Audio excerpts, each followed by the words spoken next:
Las abejas son fundamentales para la vida en nuestro planeta. La especie más conocida es la melífera, que fue introducida en América desde Europa hace algunos cientos de años y es la más utilizada por los apicultores. Sin embargo, esta es solo una de las más de 20.000 especies de abejas que existen. Entonces, antes de la llegada de la abeja melífera, ¿existían otras abejas productoras de miel en Latinoamérica? Desde los tiempos prehispánicos, los pueblos americanos han obtenido miel, polen y cerúmenes de las abejas sin aguijón. Este grupo reúne más de 400 especies exclusivas de nuestro continente. Día Mundial del Ambiente, y es un buen tema para encarar este que tiene que ver con las abejas y los polinizadores, porque en definitiva es una gran representación de cómo los y las humanas y humanos intervenimos en el ambiente, lo modificamos, a veces tratando de mejorarlo, a veces la complicamos. Vamos a hablar de eso y muchas otras cosas que muestran cómo no podemos separar el ambiente, el entorno que nos rodea y a nosotros mismos. Así que sobre ciencia para el Día Mundial del Ambiente, y arrancamos con el salpicón de noticias científicas.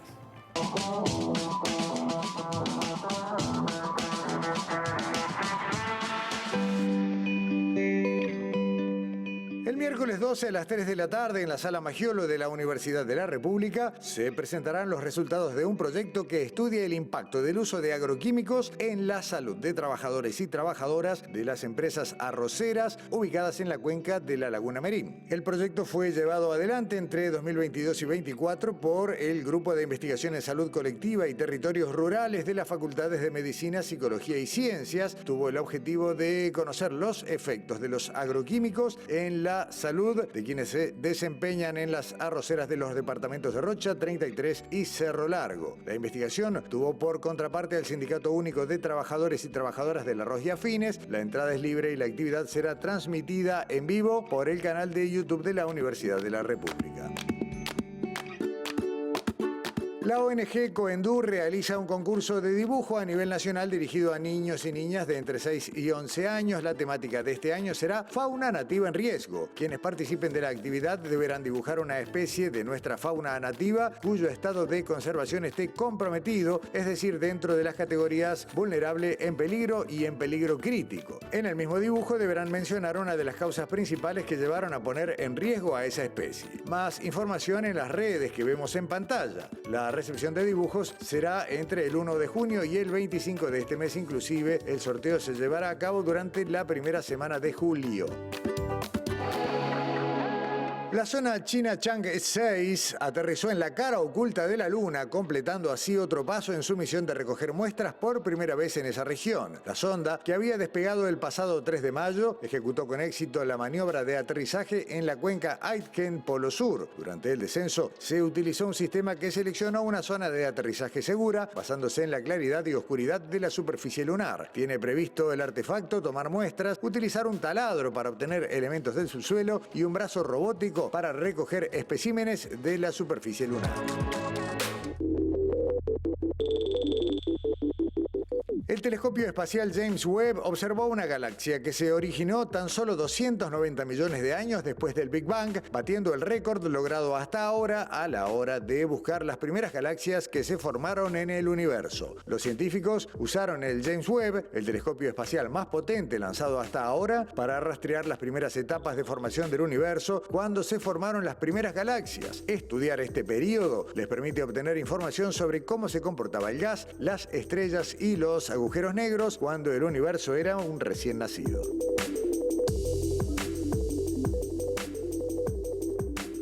Bueno, venimos del espacio, nos venimos a la Tierra y a la Tierra nuestra, porque vamos a arrancar sobre ciencia, insisto, con una fuerte impronta ambiental para hablar de los frutos nativos de Uruguay.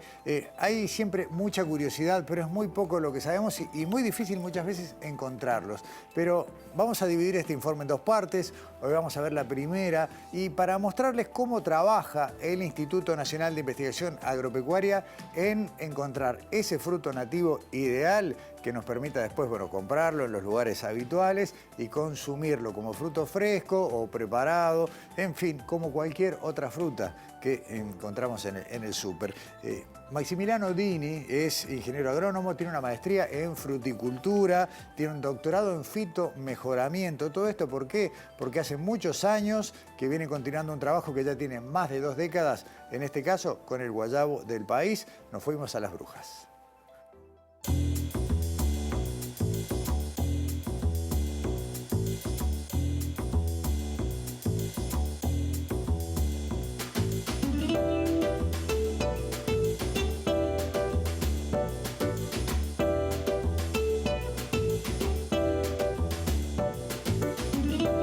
¿Estos guayabos qué son? Esta justo es una de los cultivares nuestros, Iña Fagro Serrillana se llama, es el segundo que se cosecha.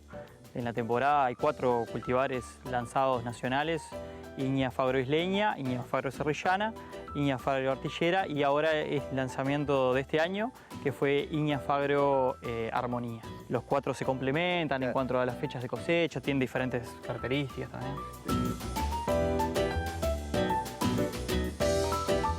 Este trabajo comenzó hace más de 20 años, que empezó con prospecciones a nivel natural, casas antiguas, jardines, un poco todo ese tema de evaluar eso que estaba existente en la naturaleza, lo que era nativo. Y bueno, de ahí se empezó a evaluar, a seleccionar y se terminó lanzando primeramente tres cultivares.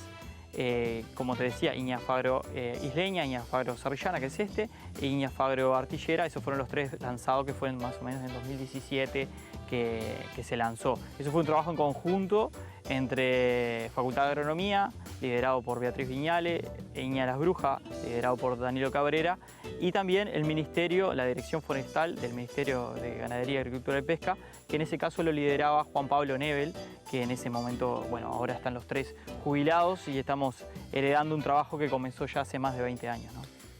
¿Por qué es importante certificar una variedad? Claro, esos 4 cultivares que fueron lanzados hoy están en manos de viveros, que los viveros lo que hacen es producen sus plantas certificadas y quiere decir que eso tiene una identidad genética y una identidad sanitaria, o sea, está libre de enfermedades y también sabemos que corresponde a esa variedad en particular. Lo otro que podemos hacer, que vamos a encontrar en muchos otros viveros, es comprar plantas de semilla. Al comprar plantas de semilla podés tener suerte o no.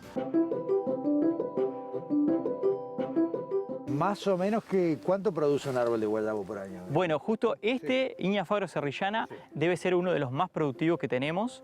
Ha llegado a 40 kilos por planta por año, o sea, lo que es muchísimo, es a nivel de una fruta tradicional, de una manzana, de un durazno.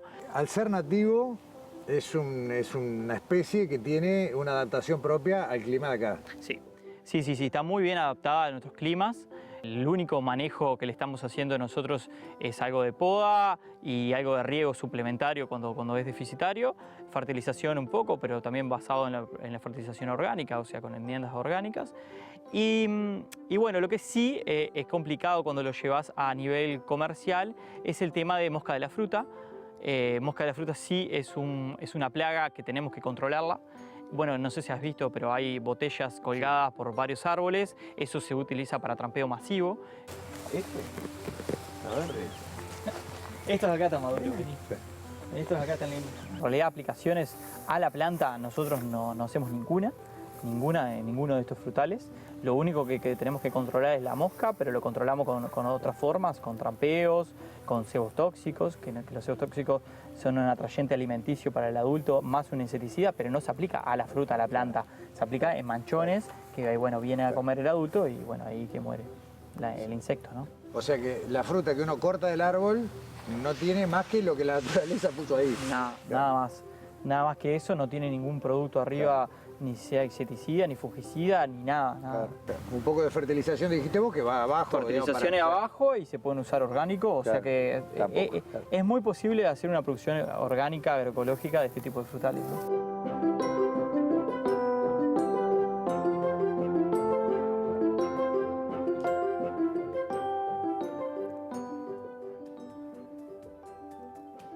Un una introducción hasta acá, ¿no? De todo este proceso de aplicación de la ciencia, del conocimiento y la paciencia para generar estas variedades de guayabo del país certificadas por INEA y también por Facultad de Agronomía. Pero nos metemos un poquito más ahora en esto que es el proceso de certificación que se desarrolla aquí en el INEA en Las Brujas.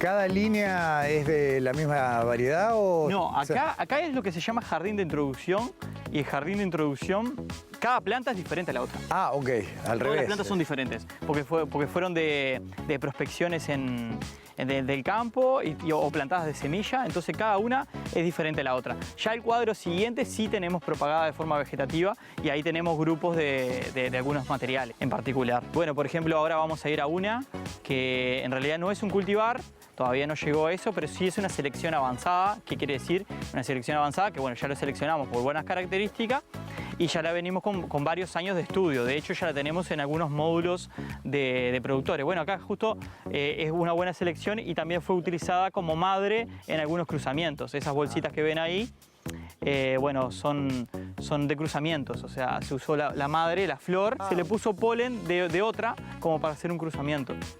Entonces, si ven acá, esta fruta es totalmente diferente a esta otra. La que vimos hoy era bastante ahuevada, esta es mucho más redonda, ¿no?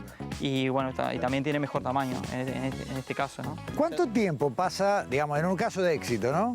De acá hasta que digas, bueno, pudimos certificar una nueva variedad. Y bueno, es un tiempo. Al ser plantas frutales y perennes y leñosas, lleva un buen tiempo, quizás entre 15 y 20 años, es lo mínimo porque primero lo seleccionás, después tenés que instalar módulos para validarlo. Después lo validás a condiciones semicomerciales o comerciales y bueno, y ahí recién es que se lanza como un nuevo variedad comercial para que esté para plantar para los productores. Mirá, los tiempos de la investigación con los de la naturaleza. Y bueno, sí, claro. sí. Claro que si estaríamos hablando de especies anuales, de gramíneas o de especies que todos los años tuviéramos una nueva generación, sería mucho más fácil. En este caso no, estamos hablando de plantas leñosas, lo que nos importa es la fruta. La fruta es la parte reproductiva, entonces tiene que entrar en reproducción la planta y probarla, esa fruta ser buena y seguir para adelante. Es todo un proceso de muy largo tiempo. Claro que...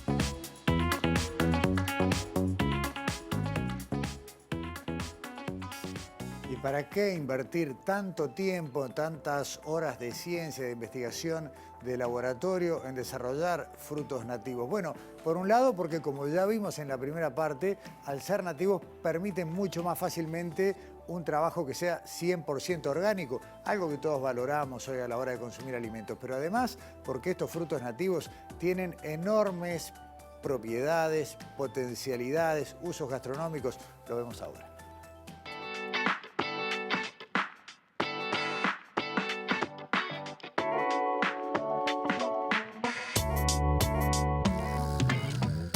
Cosechamos una cantidad mínima de fruta para llevar al laboratorio que esté pronta, ¿no? Y bueno, y la caracterizamos con forma, tamaño, bueno, toda la parte interna también. Este acá tiene los carpelos, tiene 5 carpelos en vez de 4, que la mayoría tienen 4, tiene 5 digo, y no son tan marcados. Esa es una característica que no nos gusta.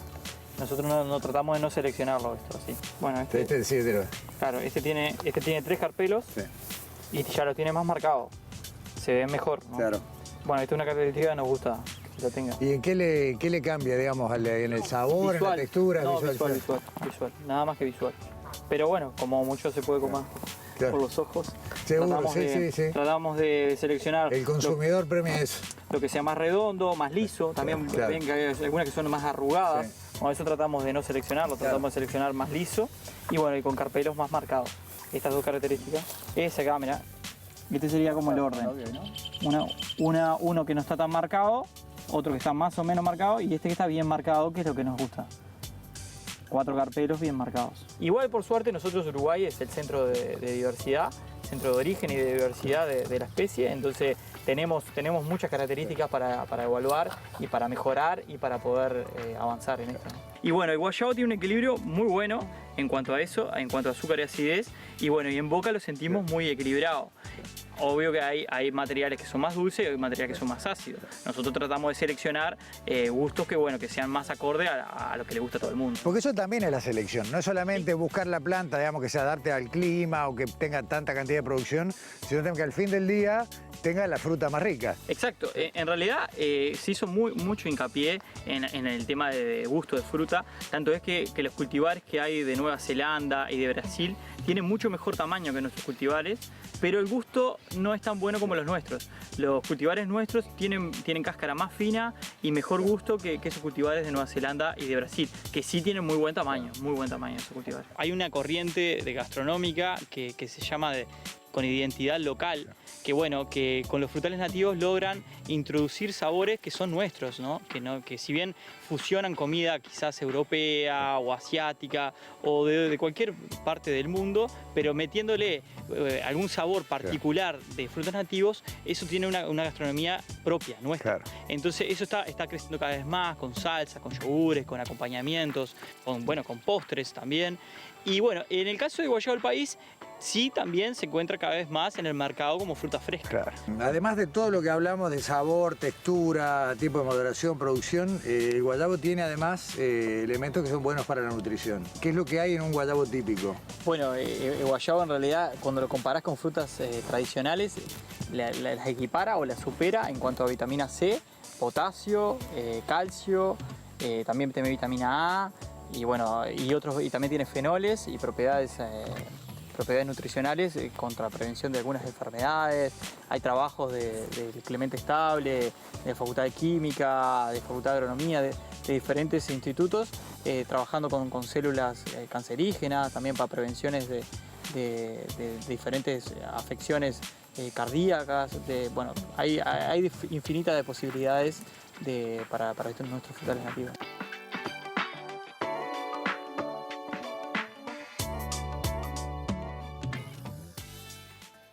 Los guayabos son de acá, acabamos de escuchar todas las propiedades que tienen en cuanto a nutrientes, a elementos que son buenos para la salud, son ricos, tienen buen sabor y tienen mucha ciencia de Uruguay, como han escuchado, décadas de conocimiento. Este proceso todavía está en marcha y por eso recién ahora incipientemente se empiezan a encontrar en algunas góndolas, porque los primeros productores que implantaron a partir del 2018, después de la certificación, los primeros árboles, bueno, están teniendo ya algunas cosechas y se empiezan a ver. Paciencia, si tenemos suerte, todos vamos a poder conseguir más fácilmente guayabos del país e incorporarlos a nuestra dieta. Pausa en Sobre Ciencia, seguimos hablando de muchas cosas que tienen que ver con el ambiente.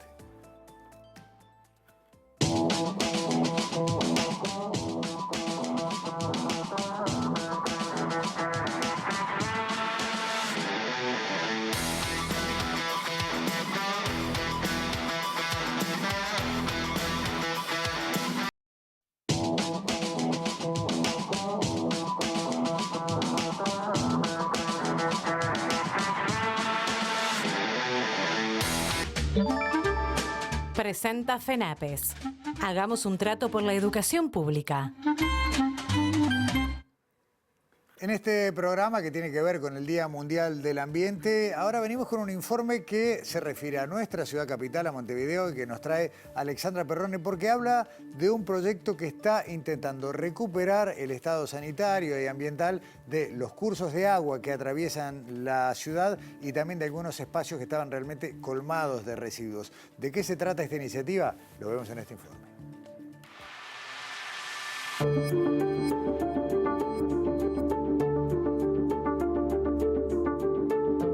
Conocemos el proyecto de la Intendencia de Montevideo que apunta a recuperar y proteger los cursos de agua de la capital. En este informe de Sobre Ciencia les contamos en qué consiste el programa Áreas Liberadas.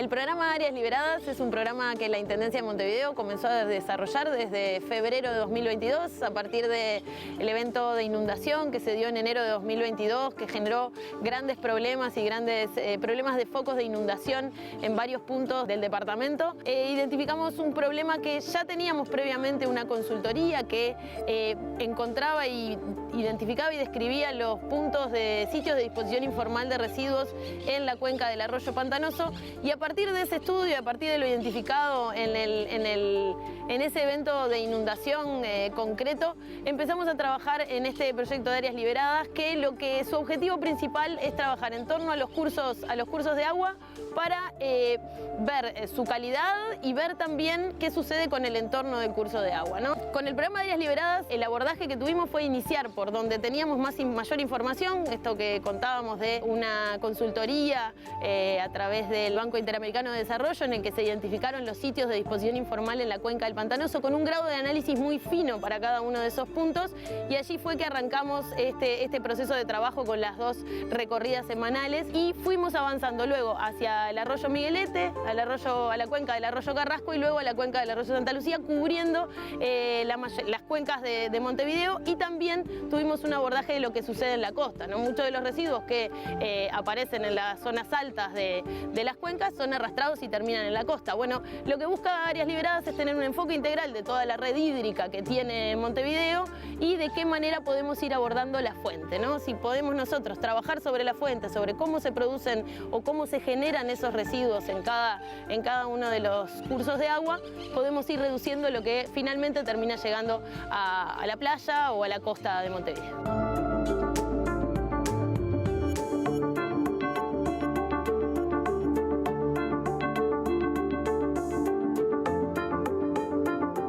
Desatado algunas herramientas concretas, las de acompañamiento social son unas, pero también lo que hacemos a través de salubridad con la desratización o el combate de algunos vectores en puntos concretos, y una herramienta que hemos desarrollado es la instalación de biobardas, barreras flotantes en los cursos de agua, que lo que nos permiten es retener en algunos puntos concretos donde las características del curso lo permite, retener los residuos flotantes y poder de esa manera tener un mantenimiento más eficiente de esos cursos de agua. Son una serie de herramientas que llevamos adelante y que desarrollamos en cada punto. En el proyecto Áreas Liberadas, este abordaje de trabajo que tiene la Intendencia de Montevideo para la red hídrica de Montevideo y sus entornos, ha identificado más de 840 puntos en todas las cuencas de Montevideo. Esos 840 puntos hemos trabajado desde 2022, 146 ya han sido erradicados, muchos de ellos eran basurales, no propiamente asociados a cursos de agua, sino sitios donde había una disposición incorrecta de residuos.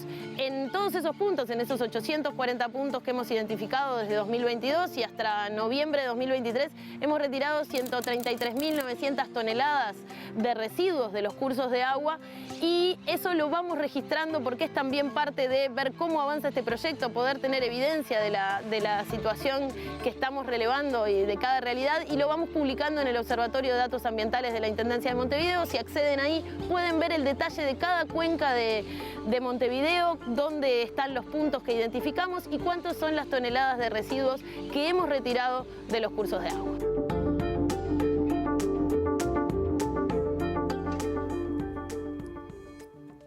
No es un proceso mágico, es un proceso paulatino, y de esa manera se trabaja en la recuperación de los cursos de agua, pero también de los espacios que los rodean. Y esto no se puede hacer solamente con el trabajo de quienes, bueno, lo hacen por órdenes, sin la participación de la comunidad. Esto no funciona, y también de esto hablamos en esta segunda parte del informe que nos trae Alexandra Perroni.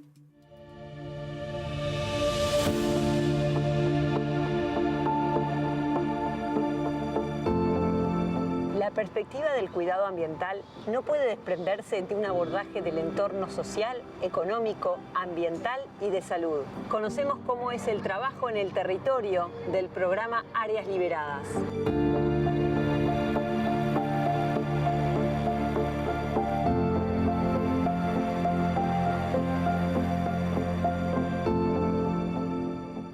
El El proyecto Áreas Liberadas también tiene un fuerte componente de participación. Este recorrido que hacemos todas las semanas implica también conversar con los vecinos y vecinas que están más próximos a esos sitios, que son los que tienen mayor información sobre qué sucede en ese lugar. Y bueno, ahí también trabajamos con ellos a través del Departamento de Desarrollo Social. Si tenemos alguna práctica que está generando ese problema, bueno, vemos de qué manera podemos tener un acompañamiento sobre esa situación concreta, ¿no? Si hay una práctica productiva que puede no ser correcta para el sitio donde se está haciendo, ¿no? Por ejemplo, en un padrón urbano no podemos tener producción de animales. Bueno, si teníamos alguna situación de esas y la identificábamos, trabajábamos junto a Desarrollo Social buscando o la formalización de la actividad en algún otro lugar o buscando otro tipo de inserción para quien tiene esa práctica que no es la adecuada para el lugar. Y cuando hacemos algún cambio del sistema de recolección, también buscamos el relacionamiento o el trabajo con los vecinos y vecinas para ver de qué manera en conjunto con ellos podemos generar un acuerdo para trabajar y bueno, buscar proteger el curso de agua y al mismo tiempo sus entornos que sean más saludables. En Casabó y Bajo Valencia hemos generado un cambio en el sistema de recolección, estos puntos que le contaba que generalmente teníamos algún problema en nuestro sistema de recolección y nos llevó a mirar e identificar que ahí teníamos que tener una diferencia en cómo trabajábamos con la recolección de residuos. Los vecinos se incorporaron a ver cuál era la mejor forma para la recolección de los residuos y ahí logramos tener una recolección manual en diferentes días de la semana, ajustando los horarios con los vecinos y las vecinas que son parte del entorno y que también nos ayudan a ver y promover esa herramienta y ese cambio que generamos. Junto ahí también en Casabó hay una biobarda instalada que también los vecinos nos ayudan a avisarnos cuando tiene algún problema o cuando tiene una gran acumulación de residuos.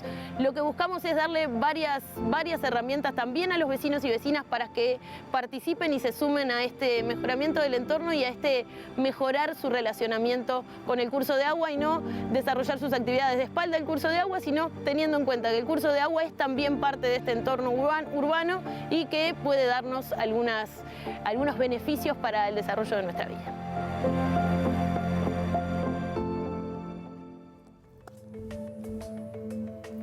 Se mencionaron 2 o 3 veces las biobardas a lo largo del informe. Bueno, eso será tema del programa que viene, así que hay una continuación también del informe de Alexandra. Pero ahora vamos a hablar de otra cosa en el marco siempre de esta mirada ambiental del Día Mundial del Ambiente. Daniela Hirschfeld, ¿cómo andás? Buenas noches. Sí, hoy vamos a hablar de otra mirada, como decís tú, a la cuarta actividad ilegal del mundo, si tuviéramos un ranking. De las más practicadas, digamos. Sí, del comercio ilegal. Después del comercio, por ejemplo, del tráfico de drogas, de personas o de productos y dinero falso, es el tráfico de fauna y de flora. Es la cuarta actividad ilícita que mueve alrededor de 20.000 millones de dólares por año. Estamos hablando desde cuernos de elefantes y de rinocerontes, pieles de felinos, productos de animales que se usan para la salud, para la medicina, como afrodisíaco, como amuleto de la suerte, bueno, como adorno. Hay un montón de partes de plantas y animales que forman parte de este tráfico ilegal que se registra. Y si bien a priori uno piensa que son de países tropicales, donde la diversidad es muy amplia, en Uruguay también existe. Qué pena. A ver, nosotros lo vemos, ¿no? Más de una vez, la pasada en Tristán Narvaja y siempre se nos ponen los pelos de punta, pero esta es apenas la punta del iceberg. Exactamente. Bueno, para conocer ese iceberg un poquito, o por lo menos para ir conociéndolo, hoy vamos a hablar de un estudio justamente que busca caracterizar el tráfico de fauna, particularmente de fauna, en el país.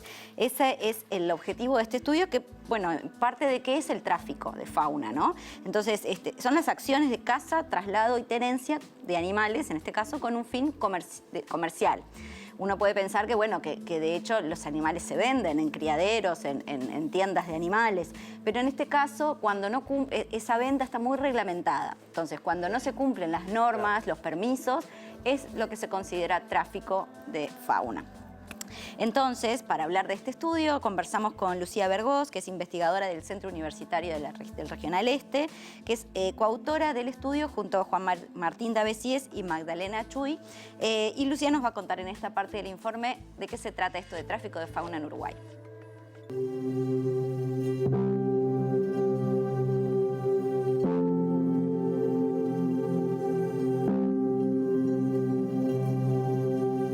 Sobre Sobre el tráfico de fauna en Uruguay no había ningún antecedente académico. Sí había conocimiento de alguna forma disperso, no sistematizado, en ONGs, en personas vinculadas al control de esta actividad.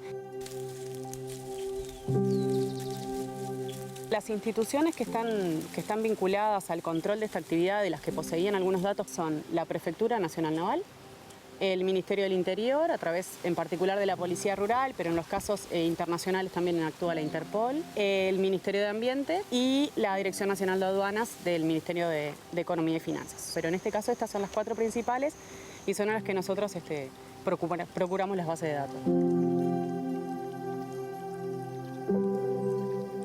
El tráfico de fauna es importante, por un lado, a nivel social y a nivel político, como una cuestión de bioseguridad tanto nacional como internacional. Hay riesgo sanitario muchas veces para la población humana, que pueda ser transmitido por especies que sean ingresadas en forma ilegal al país. Después, a nivel ecológico, existen riesgos tanto para las poblaciones que son objeto del tráfico, porque va a haber una captura que es selectiva, ¿no? Se van a sacar ejemplares que sean de interés, ejemplares que sean los más coloridos, ejemplares que tengan el canto más lindo. Después hay otros riesgos más a nivel ecológico, más general, o a nivel de las otras poblaciones que no son objetivo, que puede tener que ver también con la introducción de especies exóticas, un poco de todo. El tráfico está clasificado a nivel global como una de las 3 o 4 principales actividades ilícitas, junto con el tráfico de armas, la trata de personas, el narcotráfico, pero no siempre el tráfico ocurre a nivel internacional. Puede haber, y que es un poco lo que nosotros estamos viendo en este trabajo, también un tráfico que sea a nivel nacional. Acá en Uruguay en concreto estamos viendo que la mayor demanda se concentra en Montevideo y que las especies que están siendo traficadas son especies que son nativas, entonces podemos estimar que la mayor parte del tráfico son especies que están siendo capturadas en la naturaleza, en el medio rural uruguayo principalmente.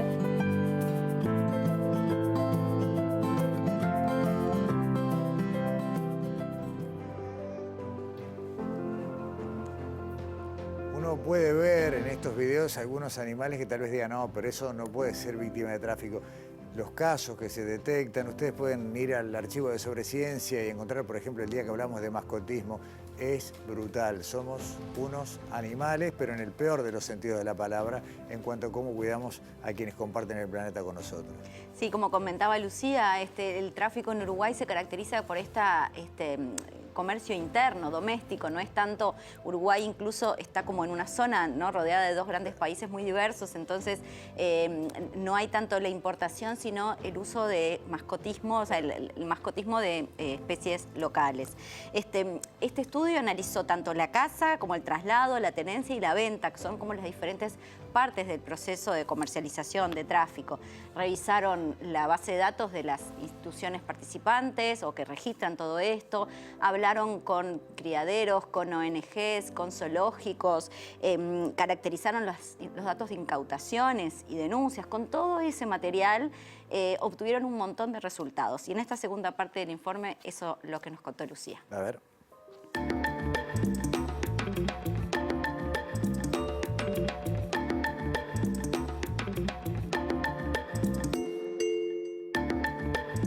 Entre 2017 y 2019, lo que encontramos fue que hubo 2.580 incautaciones. De esas incautaciones pertenecían a más o menos 109 especies. Algunas, el 80% aproximadamente eran especies nativas, el restante eran especies exóticas. Eso es lo que nos permite decir que la mayor parte del tráfico podría estar siendo doméstico. Es importante saber que, según la bibliografía, a partir de estos datos de incautaciones, lo que se está viendo es entre un 1 y un 10% máximo del volumen total del tráfico. La mayor parte de las especies traficadas están siendo aves en Uruguay, el porcentaje también alrededor del 80%, le siguen los mamíferos, después reptiles y algunos arácnidos.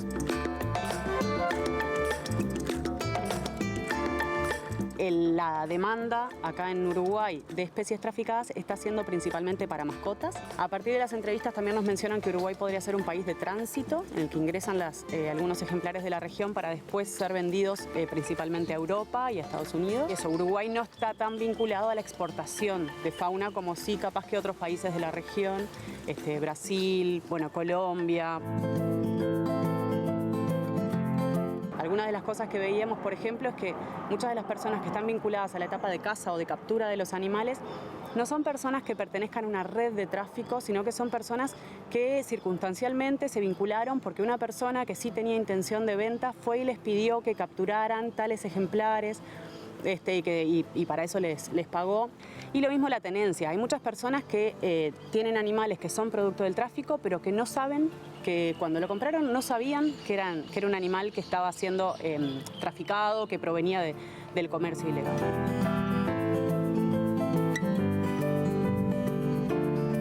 El principal aporte de este estudio creo que es hacia las instituciones de control y con eso generarles algunas recomendaciones, pero también sistematizar las bases de datos y poder mostrarles a las instituciones los datos que ellas mismas tienen, pero de una forma más sintética, de bueno, esto es lo que ustedes están viendo, entonces les puede servir para dirigir las acciones de control hacia un lado u otro.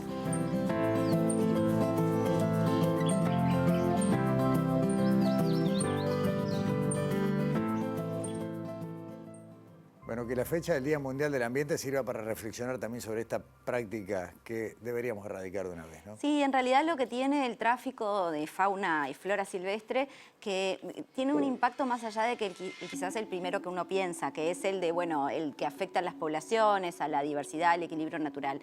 También puede generar, por ejemplo, enfermedades zoonóticas, ¿no? Claro. O sea, el traslado de una especie hacia otro lugar puede llevar también con ella enfermedades. Y es ahí donde ya se transforma en un problema incluso de salud pública. Claro, son extraídas del medio silvestre.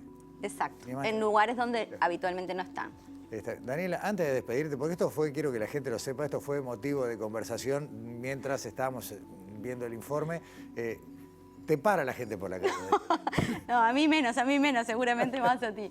Pero no, nos pareció interesante, siempre nos parece interesante cuando la gente nos dice que ve sobre ciencia, ese es un poco el feedback que tenemos. Y el otro día estuve en la Feria del Libro Infantil y 3 televidentes nos saludaron, nos felicitaron por el programa. Enilda, Graciela y Rosa, un saludo para ellas y gracias a toda su familia porque nos ven en familia y dicen que en noviembre les da pena que termine el programa.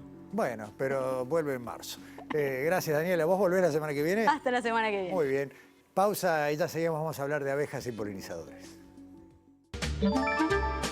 Presentó FENAPES. Hagamos un trato por la educación pública.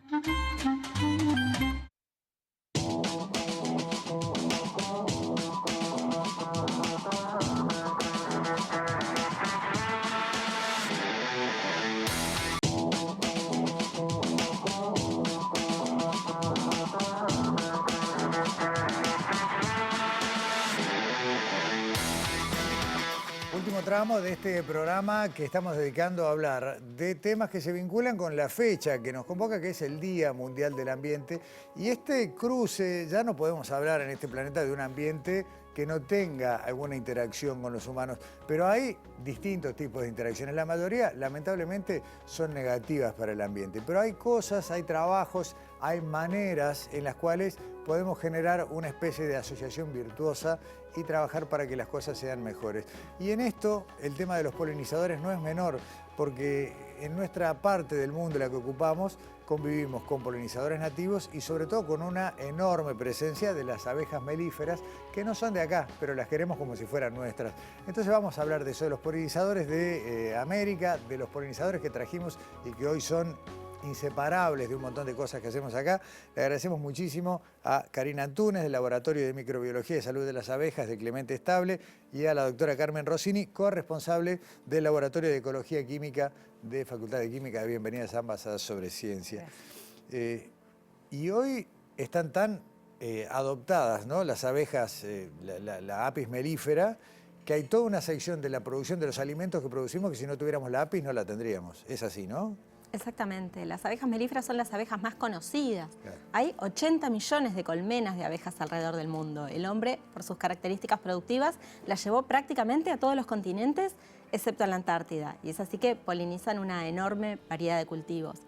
Pero si bien esta abeja es la más conocida, no podemos olvidarnos, como tú decías, de la enorme diversidad de polinizadores que nativos que tenemos en Uruguay y que existen en el mundo. Y en esto de conocerlos también es cuidarlos, ¿no? Y acá empiezan los trabajos interdisciplinarios, porque uno a primera vista puede decir, bueno, facultad de química, porque hay un montón de cosas que requieren justamente eso, abordajes múltiples para cuidar la salud de los polinizadores y en este caso de las abejas productivas. Carmen, ustedes recientemente publicaron un trabajo que mostró cómo, tal vez por no ser de acá, las abejas, bueno, ciertos elementos de la naturaleza estaban, bueno, eliminando colmenas directamente, ¿no? El mal del río. Exactamente, sí. Bueno, hay interacciones en la naturaleza que se dan en forma natural, pero a pesar de eso pueden llegar a tener efectos detrimentales, sobre todo en este tipo de circunstancias, como bien decían, de organismos introducidos. En definitiva, nosotros lo que hicimos con las abejas melíferas fue domesticarlas. Y bueno, ellas se encuentran en los distintos ambientes con distintas situaciones, que no es que sean algo que nosotros al hacer nuestras actividades como humanos lo estemos haciendo mal. En el caso particular del mal de río es una interacción natural que se da porque la abeja melífera, que como bien decía Karina, hemos introducido, domesticado, se encuentra con unos recursos que terminan por siéndole tóxicos cuando ella recoge lo necesario para hacer sus alimentos. Y en ese sentido va por ahí un poco en qué puede contribuir la Facultad de Química, esto que parecería más biología. Bueno, todo es interdisciplinario y nosotros en eso tuvimos la participación de ver la parte justamente de lo que tenía que ver con la química, de esa interacción. Para la producción de los alimentos introducidos, hace falta los polinizadores introducidos, no por una cuestión de los ciclos de vida, de los ritmos, de las estaciones del año en que trabajan, pero para los alimentos o los productos que son de esta zona, hacen falta los polinizadores nativos. Hoy ya hemos generado los humanos un ecosistema que funciona bastante bien si lo cuidamos, ¿no? En definitiva es eso. Ahora, ¿cómo lo cuidamos? ¿Cómo cuidamos a los polinizadores, los introducidos y los nativos? Qué pregunta. Entonces, podemos hablar todo el programa de eso. Sí. Bueno, en realidad no sé cómo, no tengo la respuesta para esa pregunta, porque en realidad es sumamente difícil. En realidad las acciones que realiza el hombre, el impacto antropogénico, en realidad más que a cuidar, tiende a afectar negativamente a estos ecosistemas y a estos polinizadores que son tan importantes. Creo que lo que hay que hacer en ese sentido es tender cada vez más a algo que tiene que ver con dos principios ya conocidos y que se usan, uno que es el manejo integrado de plagas y otro todo lo que tiene que ver con la producción basada en los principios de agroecología. Y en cualquiera de esos contextos lo que me parece a mí tenemos que tender es a ir cambiando las prácticas de producción de manera de cada vez utilizar menos sustancias exógenas, pero sí utilizar todo el conocimiento que vamos adquiriendo, por ejemplo, de los ciclos biológicos, de la química involucrada, las interacciones, de manera de manipular diferentes interacciones que aparecen en producción, sin utilizar compuestos exógenos que son los que terminan por ser como realmente malos. El ejemplo más claro es, por ejemplo, plaguicidas utilizados contra un determinado organismo que terminan por afectar, por ejemplo, a los polinizadores. Hay como que integrar todo el conocimiento básico que tenemos para generar herramientas de manejo que minimicen el uso de ese otro tipo de actividades. Por ahí me parece que viene la forma de cuidar a los polinizadores. Karina, hay una red continental de estudio y de conservación de las abejas y hace muy pocas semanas presentaron un informe bastante preocupante en cuanto a lo que es la mortandad de colmenas en todo el continente. Repasemos algún dato. Así es esta red que está funcionando en la Sociedad Latinoamericana de Investigación en Abejas, trabaja desde el año 2016 con el fin de tratar de monitorear y cuantificar la pérdida de colmenas, no solamente de abejas melíferas, sino también de abejas nativas sin aguijón, que son diferentes especies de abejas que se manejan en otros países, no tanto en Uruguay, pero sí en otros países de América del Sur y Centroamérica. Los datos que obtuvimos en estos primeros años que publicamos son realmente alarmantes. Las pérdidas de colmenas afectan en promedio al 30% de las colmenas en toda la región, pero hay países donde estas pérdidas superan el 50% anual como Colombia. Esto, en primer lugar, visibiliza una problemática que se creía que en Latinoamérica no estaba pasando. Entonces son los primeros datos científicos recabados de forma estandarizada que permite, bueno, visibilizar esta problemática y trabajar en conjunto para diseñar estrategias para poder conservarlas. Además de lo que va asociado a esto, que claramente pérdidas económicas, señales de un mal manejo ambiental y demás, justamente eso, ¿nos está indicando problemas ambientales de fondo? Sí, creo que las abejas son biomonitores del ambiente. El hecho de que se estén afectando las poblaciones de abejas melíferas y también las abejas nativas nos dice que hay factores en el ambiente que están afectando a toda la naturaleza. Nosotros usamos las abejas como biomonitoras, son fáciles de estudiar, las podemos cuantificar, pero seguramente todas las poblaciones de insectos y otros polinizadores que están en el ambiente también están siendo afectados. Claro, eso te iba a decir, las abejas que son productoras, ya sean las especies nativas como las introducidas, son controlables, un productor sabe cuántas colmenas tiene, claro, pero del resto es mucho más complejo. Me diste una pista recién, Carmen, sobre las estrategias y que tienen que ver con todavía mucha más ciencia, ¿no? Decir, bueno, a veces por combatir una plaga se arrasa con todo, pero ese mismo productor que está cuidando a su producción de una plaga se está cortando una mano porque se está quedando sin los polinizadores que necesita para que esa producción funcione. Ahí es donde está la generación de conocimiento, la necesidad de generar conocimiento. Exactamente, sí, porque si tú tenés el conocimiento, por ejemplo, de los ciclos biológicos, podés ver formas de manejo que se apliquen solo en el momento que va a afectar la plaga, digámoslo así, no en el momento que estén los polinizadores. Un montón de información muy básica y después información un poco más compleja, pero sí, es eso, es saber muy bien cómo funciona el sistema, cómo funcionan las interacciones para hacer manejos que, justamente como decía hoy, minimicen el uso de, por ejemplo, diferentes agroquímicos tóxicos.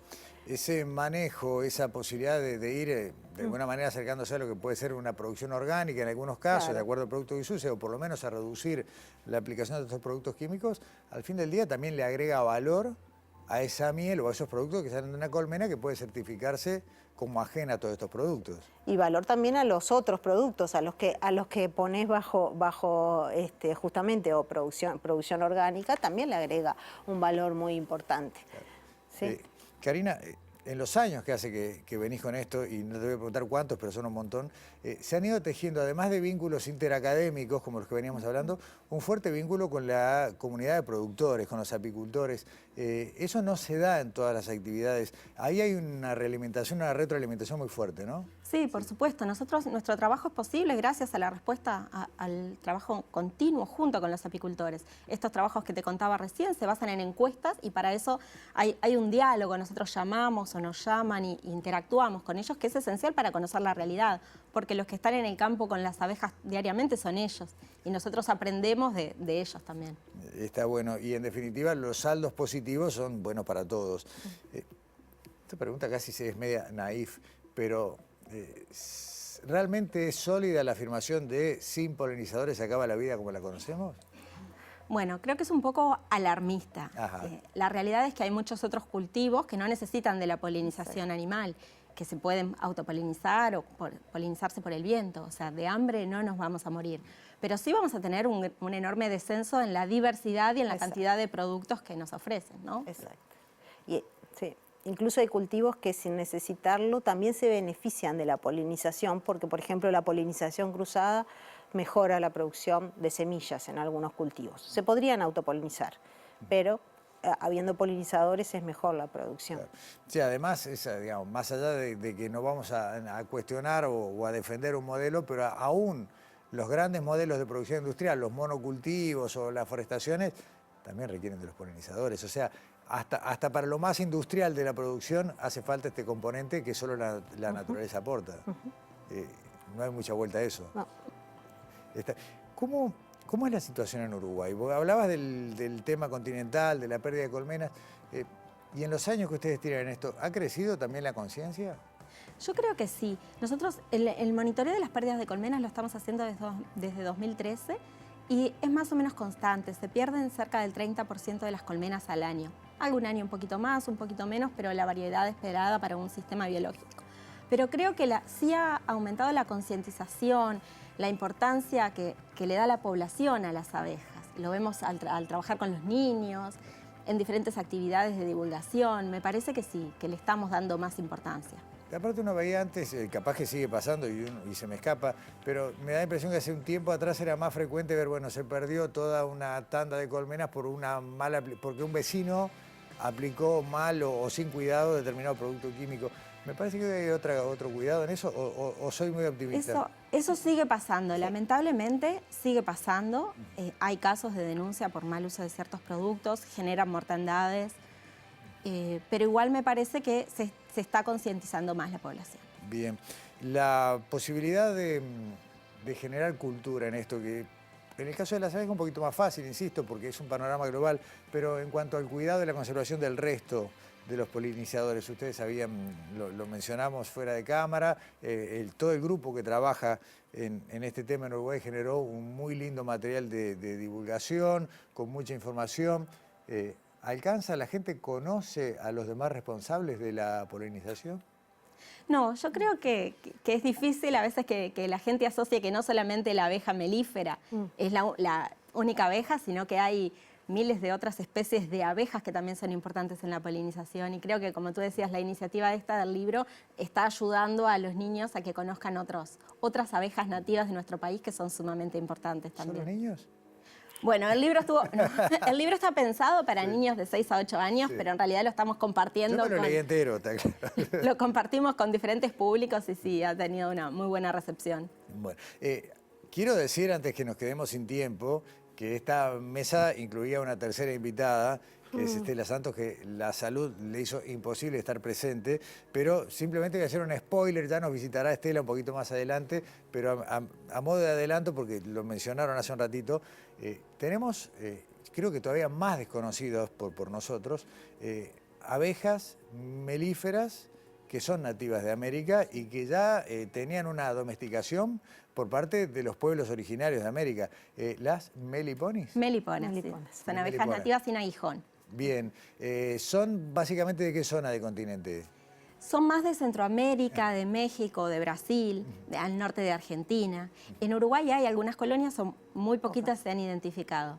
Bien, son un poquito más chicas, ¿no? Son chiquititas, sí, bien chiquititas. Muy bien, bueno, ya vamos a hablar de las meliponas entonces un poco más adelante con la visita de Estela. Antes de cerrar la nota, a ambas un presente de Ística Obsequios, bien digo, en nombre de Sobreciencia. El agradecimiento por acompañarnos. Karina Antunes, Carmen Rossini. Gracias. Y bueno, a seguir aprendiendo de los polinizadores y a cuidarlos, ¿no? Bueno, gracias. Muchas gracias como siempre. Hasta pronto. Cerramos nuestro programa de hoy y los esperamos aquí en Sobreciencia la semana que viene.